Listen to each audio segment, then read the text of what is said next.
is Cardinal Farrell, the Camerlengo, who is now in charge of the Vatican? Saying, well, that's not true, Cardinal Kevin. You didn't just meet Father Martial once or twice. We have then video footage of Cardinal Kevin saying he knew nothing about McCarrick. Then roll on another 2 years, we get the McCarrick report, and in the footnotes, we do find out that he did know through the grapevine about McCarrick. Why whitewash your past? I mean, he is a spiritual son of Father Martial at the very top of the church. And his introduction to the Vatican must have been through McCarrick, who he worked with. Wow. In the Archbishop. There is no doubt about this whatsoever, that he was introduced to Pope Francis via McCarrick. And I'm going to say something here that's maybe shock some people, but Pope Francis is probably one of the greatest reformers we will ever have seen. By the way, my name is Joe McClane. I host a radio program called A Catholic Take, where we look at the world through a Catholic lens. I'd love for you to hang out with us. If you like it, give it a thumbs up and let us know what you think in the comments below. But you might remember this little clip of Cardinal Farrell making statements in regards to McCarrick, whom he lived with in the same house for like 6 years. Have a listen. The only thing I can tell you about McCarrick is I was shocked. Shocked. Overwhelmed. Overwhelmed. Yeah. I never heard any of this before. Not a thing. I just remember Bishop Loeb saying, yeah, we all knew. We all knew. But nonetheless, joining us now to have a conversation about this is Robert Nugent from the Determined to be Catholic YouTube channel. He put out a video on this, which I thought was really, really insightful about who Cardinal Farrell is. Robert, good morning to you. Thank you for your time. Thank you very much for having me back. I appreciate it. So let's start with, who is Cardinal Farrell, the Camerlengo, who is now in charge of the Vatican? So Cardinal Kevin Farrell was ordained a priest with the Legionaries of Christ back in 1978.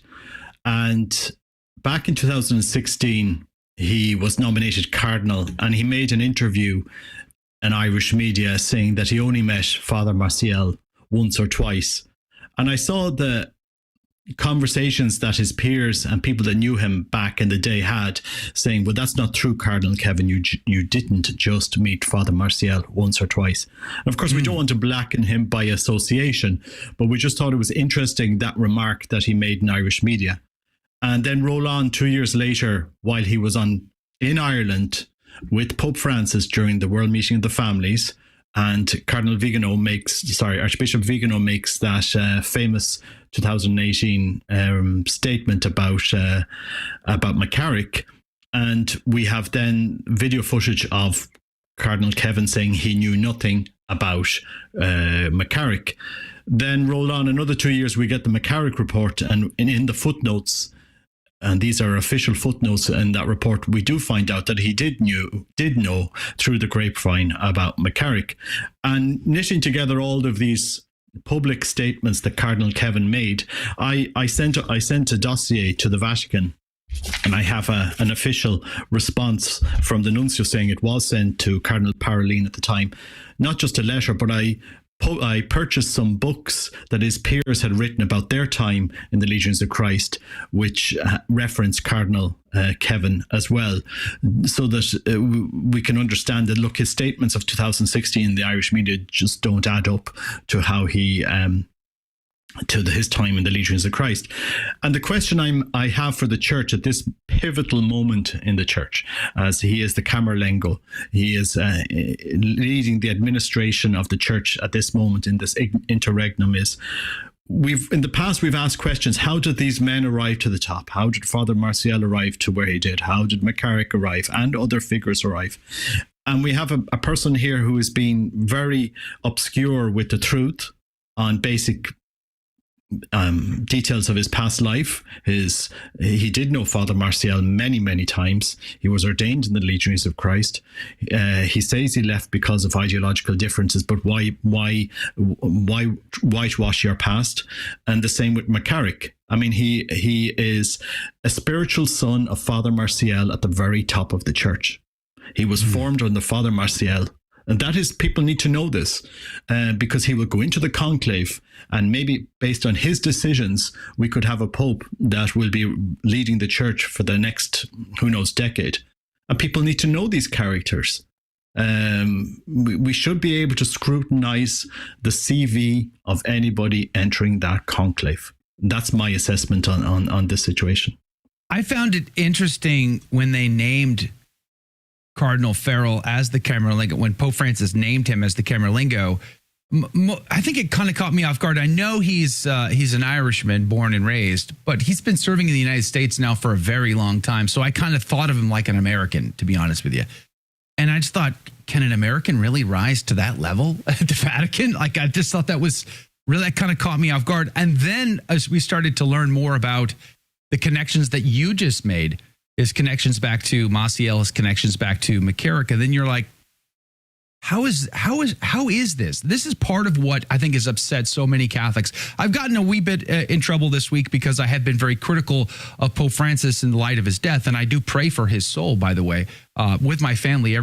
Each of these days, we're continuing to pray for him.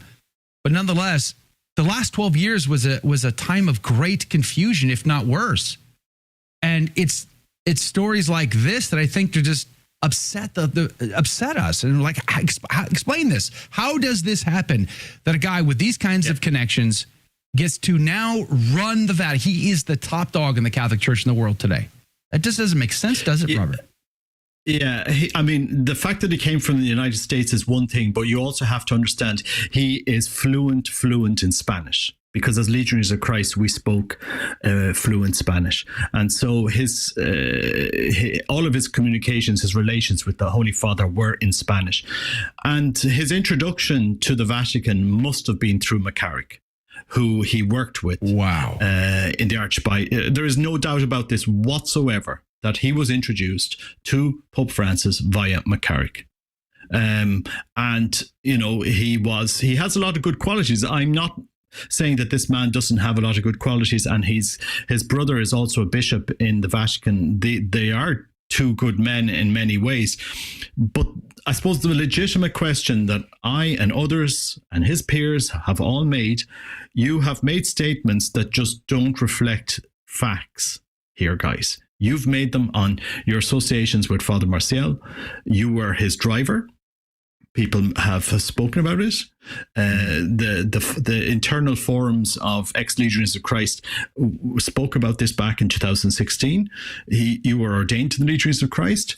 You in a much smaller congregation back in the 1970s than what it became in the 90s and the turn of the century.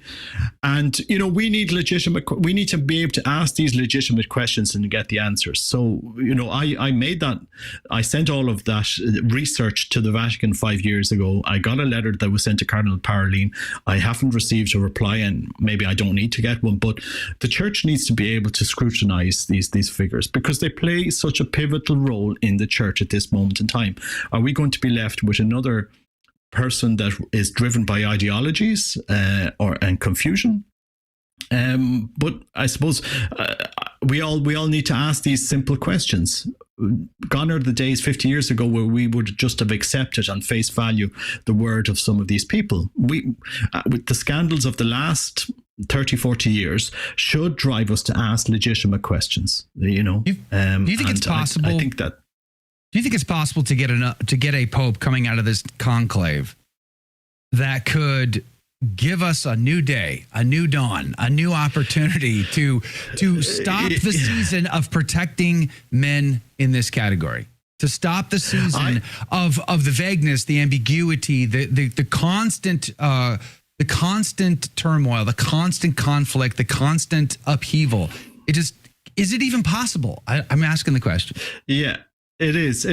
And I'm going to say something here that's maybe shock some people, but Pope Francis is probably one of the greatest reformers we will ever have seen in the last 500 years ago. And I say this because don't discount the unintended consequences that could come out of this papacy. Maybe some of the things that he wanted to do don't end up resulting in the intended plan. I mean, we've seen a massive influx of conservative young men into the priesthood. And this is the trend during the Francis papacy. So there's been a lot of interesting developments in the Church.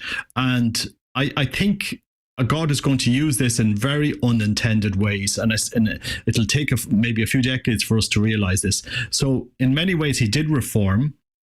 But in other ways, while he wanted synodality and he wanted to listen, he alienated people in the church. He alienated certain groups in the church, and that didn't serve for the benefit of the church, in my opinion. So I do think God will bring something good out of this situation, and watch this space is my suggestion.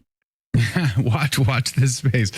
Well, with Cardinal Farrell, he's the Camerlengo, but there's like zero chance he's going to be elected, right? Like at this, like unlike Benedict XVI, who was Camerlengo, he pretty much got the nod. Farrell doesn't have a chance, does he? If Cardinal Kevin Farrell walks out on the loggia on the 5th or 6th of May, which is when I think the election will happen, God help us. God help us. Oh boy. Oh boy. Well, let's pray that that's not the case. Now he's not on the Papabile list. He's not on that list. So he's not on the short list of people. But nonetheless, he gets to choose. He gets to decide how government runs right now during this process. He does have some limitations. Let me ask you this before we run out of time, too. The Vatican's document that regulates what happens during this time, the Universi Dominici Gregis document, I'll link to it in the show notes. According to Part 2 on the election of the Roman Pontiff, the maximum number of cardinals is limited to 120, but yet there's like 135. Any idea how they're going to fix that? Well, there's a few cardinals have started to drop out. A cardinal in Spain, another one in Bosnia. So I think it's 132 at the moment, and we'll see who actually arrives to Rome. But Casa Santa Marta wasn't designed for that number. People are aware, and so it's going to be an interesting time when they try to manage accommodation. And as far as I'm aware, the Pope's own apartment where he lived has been sealed. So even accommodation that he used can't be reused for this conclave, if I'm not mistaken. So let's see what happens. But it will be an interesting. It will be an unprecedented conclave in the history of the church in many ways, and it's going to be fascinating. Do you think, because if more than 120 walk into the Sistine Chapel, which would be in violation of this document, do you think that would be an excuse for some within the church to say that the conclave would be invalid, and yet perpetuating the continued divisions within Holy Mother Church? I was kind of hoping we could get a clean conclave here. We can all just move on. No, you won't have a clean conclave because you've got Cardinal Becciu now. You will have Cardinal Becciu now, who is listed as non-elector on the Vatican website, claiming that he has a right to be in that conclave. So what happens here if the cardinals say, no, you're not participating, and he just shows up, he protests? I mean, it's the Pope has left a very interesting situation. The numbers, as far as I'm aware, numbers usually do fluctuate, so this wouldn't render it invalid, but it's going to be a very, very interesting conclave. Did you like that video? It's okay. You can admit it. It's perfectly fine. Hey, we cover the big stories of our day, from inside the church to outside the church to all points in between, and we do it from a Catholic perspective. It's called A Catholic Take. It's a radio program Monday through Friday. We live stream it right here on this channel, by the way, so make sure to subscribe, like, and share. We would be very grateful to you. And don't forget, you're going to want to watch this video right here because you don't want to miss anything.